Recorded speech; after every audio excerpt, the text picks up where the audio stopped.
एक हरे भरे जंगल में सभी जानवर बहुत खुश रहते थे। सुबह पक्षियों की चहचहाहट, दोपहर में खेल कूद और शाम को हंसी मजाक, जंगल हमेशा खुशियों से भरा रहता था। लेकिन एक रात जंगल के किनारे एक अजीब सा राक्षस आ गया। उसके हाथ में एक चमकती बोतल थी। जहाँ भी वो किसी की हंसी सुनता, बोतल खोलकर उस हंसी को अंदर कैद कर लेता।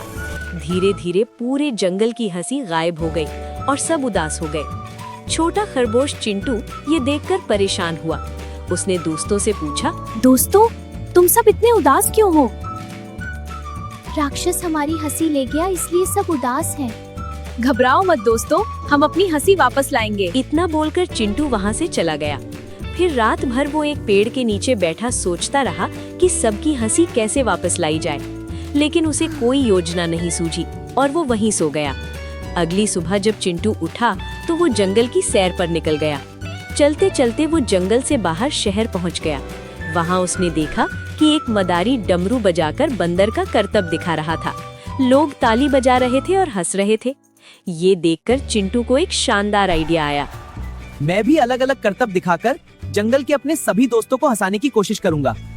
इतना बोलकर चिंटू खरगोश तुरंत जंगल वापस लौटा और सबसे पहले भोलू हाथी के पास गया और मजेदार चेहरे बनाने लगा। भोलू हाथी खुद को रोक नहीं पाया और हंस पड़ा।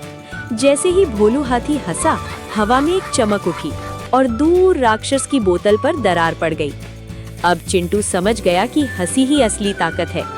फिर चिंटू खरगोश और भोलू हाथी दोनों टिंगू तोते के पास गए। दोनों ने मजेदार गाना गाया और टिंगू जोर से हंस पड़ा।